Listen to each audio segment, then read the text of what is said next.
Wow, that took a very long time to go live, so I do not know how good the quality of this video is going to be. But we are going to do this video nonetheless. I'm actually very curious. I kind of want to go and see what this looks like, so bear with me for a sec.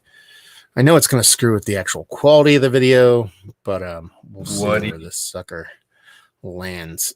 Oh, look, I get ads in my own videos. How do you like that? So actually the quality doesn't look too poopy, which I'm actually pleasantly surprised about. So yeah, what's going on, guys? Little massive beer mail unboxing. Looks like the audio is working fine. Looks like everybody's here, and by that I mean nobody's here. This actually comes from Rick from Michigan. And you're like, wait a minute. Rick from Michigan. Didn't you just get one from Rick? Yeah, no, I definitely got a box from Rick from Michigan about 3 weeks ago. And Rick was so nice.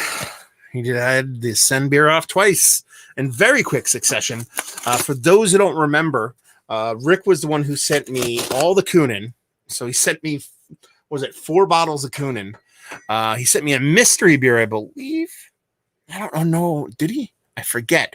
But then he sent me a bunch of 8-bit stuff. So there was some,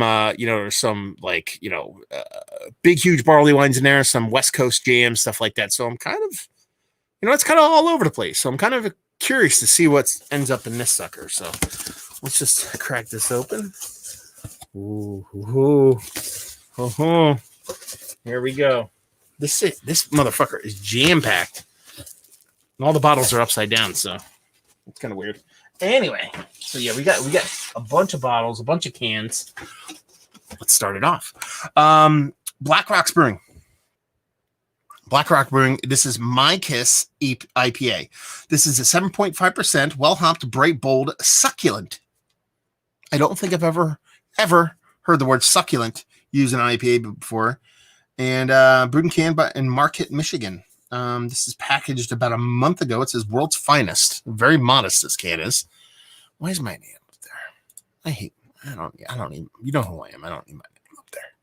Anyway, I don't even need that banner. Anyway, Black Rocks. I like this can. You want to know why? Because it looks like rainbow trout. And that's their thing they're going for right now. Oh, look at a little fish right down there. A little rainbow trout there. The rainbow trout thing. I used to be quite the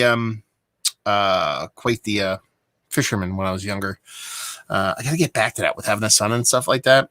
I am chomping at the bit, literally and figuratively, to get back to fishing a lot. And so, yeah, that must be their whole thing, because they usually have like a little fish thing going on at the top of their UPC symbol and stuff like that. So it says enjoy within 6 months of the date in the bottom of the can. So we're well within that. So I appreciate that. They give me a little bit of timeline on the beer.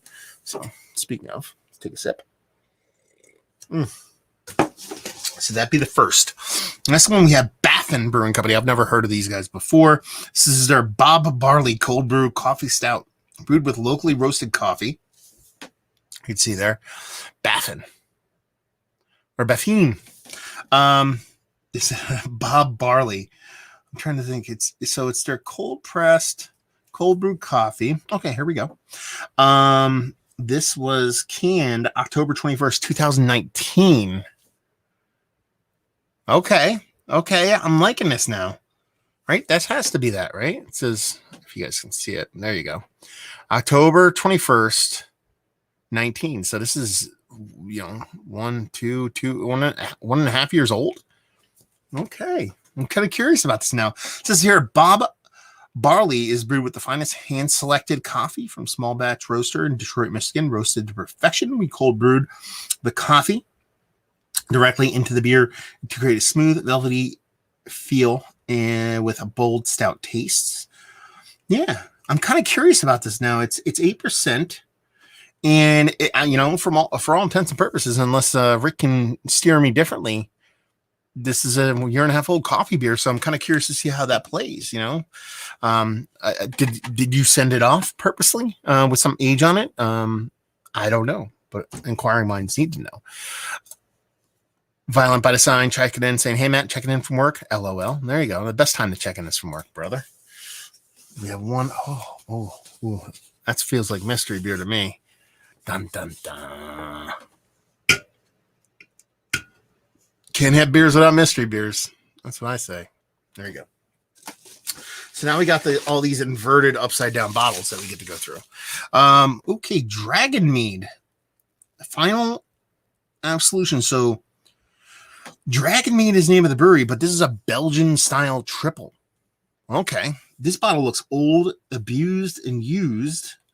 Does this have a date on it? Because I'm getting old school vibes on this sucker. It says Final Absolution. It's a Belgian style triple ale. 'Tis better to curse the darkness than to find thy hand on fire. This is old school brewery stuff. This is like when people open breweries back in the day, they went with that super heavy kind of medieval kind of vibes. And if you look, it's got like, you see how it has creases and wrinkles all over the place? I really need to find a date on this thing. Otherwise, my brain's going to go all over. I'm not going to be able to find one. It's too dark in here. This has to be old. I think you might have sent me some old beers. That's what I think it did. And I say that with all the excitement in my life. Because the Belgian triple coming in at, there's probably no ABV in this. I'm guessing it's 8 to 10%. Yeah, there's no ABV in this. This is, I got to look this up. I'd be surprised that this brewery might not even be in existence anymore. I love it. The label's so ghetto. Like, so ghetto. Like ghetto, like that. I can't wait to drink that goddamn beer. Let me rearrange that before everything goes flying everywhere. Yeah. How about we do this? How about we put it down like a normal human? How's that? Does that work better? Oh, I'm the worst. Okay. You got a lot of stuff going on here, so everybody's got to hold their horses. Hold your horses. Can. 8-Bit Brewing Company Draft Funk. There you go. Very, very on brand right now with Daft Funk breaking up. This is a sour dippa. I said that as a joke. I don't use the word dippa. Sour double IPA, 8.4%. Raspberry Lemon Nelson Pacifica and the Bruce. I really did enjoy the 8-Bit beers that I had. That he sent off there are quite fun. Even a sour one I kind of left for the last one because I was like, I don't know if I'm going to really like it. And it was probably one of the best ones that was sent off. So I'm digging. And I got feedback. You know, there's some people out there on the West Coast. Joe from Joe's Arcade. If you don't know who he is, that's weird because he's the best. He's one of the best. He's such a good dude. He is even like, man, 8-Bit gets no love out here, and they're secretly one of my favorite places out there. So excited to try that. Another can. Mario Tart. This has got to be from them again. Yeah, Mario Tart. Colada Coastline. Yeah, this is a kettle sour with coconut, pineapple, and mango. Yeah. Okay. We're getting our tartness on here. A little bit of sour dammers on. There you go. Another can. Then we end with three more bottles. The packing job, the amount of beer per package size that Rick has going on right now is amazing. Griffin Claw. I've heard of these guys, but I don't remember where. They're doing a whole Supreme kind of thing going on with their labels. This is OK Boomerang. Okay, I don't know what else. OK Boomerang, New Zealand IPA. It's got to be. Australian style barley wine. Wrong. Fucking wrong. Yeah, barley wine. Yeah, brewed with Australian hops. So it's an American barley wine. So it's an English barley wine with, American barley wine is basically English barley wine, American hops. So you're talking about New Zealand hopped barley wine. Brewed and packaged by Griffin Claw Brewing Company, Berman, Michigan. This is going to be delicious, dude. I am going to be so happy about drinking this thing. There is no date on this can. There are some older beers in here, so there could be a chance that this sucker has a little bit of time on it. We will look this up, and we'll see what's what. I am excited. Oh, see? Bottled mystery beer. That's when you start getting me. You got tape on the top, so you can't tell who it's from. I can peek through the thing. Oh, it's dark. I can cheat a little bit and go, oh, it's dark. I'll see that once I pour it out of the glass, so it's not really cheating. Then we have more Kunin, because why not? Himalayan salted caramel. 40. 40 is one of my favorite beers that they make. And the Himalayan salted caramel barrel aged old ale, 13.5%. 2018 edition for those playing along at home. And it is this barrel aged fourth dimension is aged for over a year and before being released. Intense sweet caramel malt flavor and aromas develops into toffee toasted marshmallow like character. Fucking Kunin, man. Kunin's like,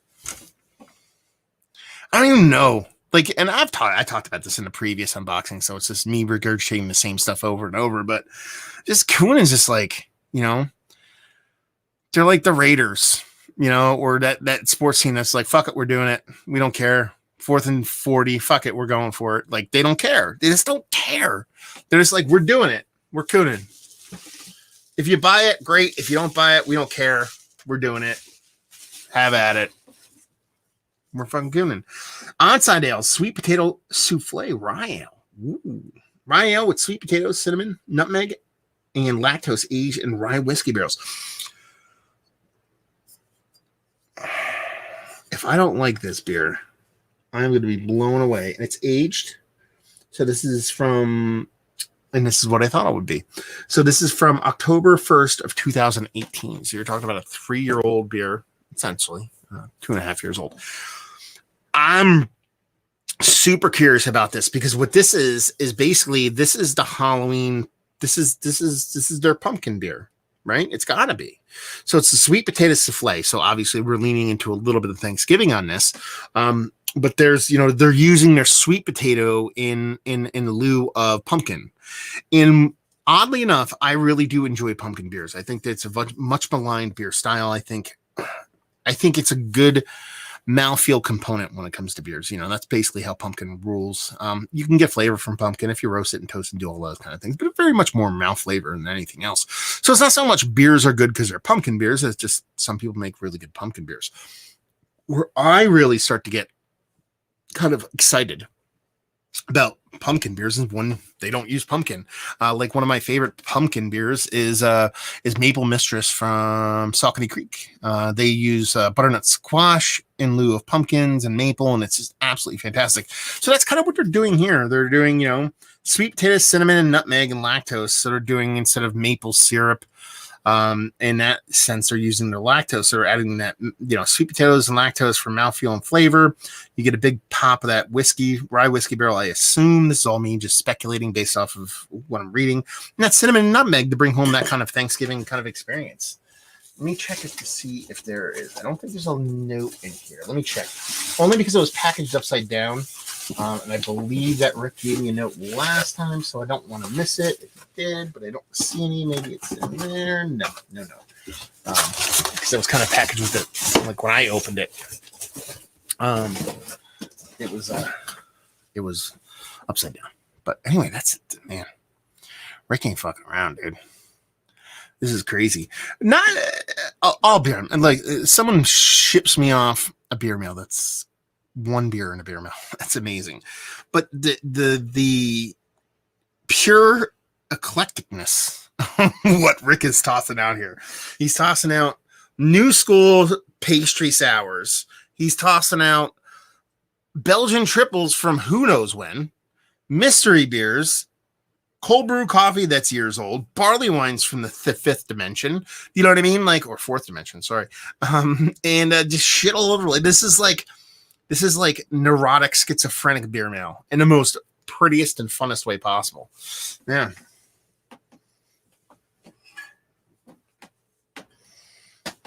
I like it. I like it a lot, to be perfectly honest with you. I'm trying to think, man, like all this is super curious stuff. You know, it's like breweries I've had before, but then new breweries and stuff I've had for breweries, but different stuff than I've had. And, you know, I've had Outside, but nothing like this. I've had Kunin, but nothing like this from Kunin. You know, mystery beers, who the fuck knows? You know? And then here I am guessing. So this is definitely not a Kunin beer because it's not the same height. So I can do that kind of cheating part too. That really works out. And then we can do this brewery. Nope. Nope, not that brewery either. Different bottle height. Yeah, so we'll see what's what. Could it be Founders? We don't know. Founders is allowed. Mystery beers, so we'll see what's what. Thank you very much, Rick, for tossing these off. This is such a cool mix of beers. Yeah, I gotta drink one right now. Not on camera right now, but I'll take one. This has been sitting in my fridge. All these are decently cold. I'm gonna take one of these Barley suckers. I'm gonna crack it right now. And probably gonna be this one, to be perfectly honest. No, not that one. No. We'll figure it out. Anyway, thank you very much. Oh, I'm gonna get to the comments before I chime in. Lloyd Christmas. Cheers, Matt. Currently at work. What's going on, homie? Thanks for stopping by. So there you go. Fucking unboxing. What do you want? Crazy beer. When do you want it now? Well, you got both. So there you go. A little bit of beer mail unboxing from old Michigan land, from the old Rickster. Thank you very much, brother. We're very appreciative, especially back to back like this, 3 weeks later, sending off another box, and absolutely fantastic. And I hope you guys enjoyed this little unboxing. I hope you're enjoying some of these kind of kooky madooky weird beers that I personally have now. Yeah, hopefully see you next time. Cheers, guys.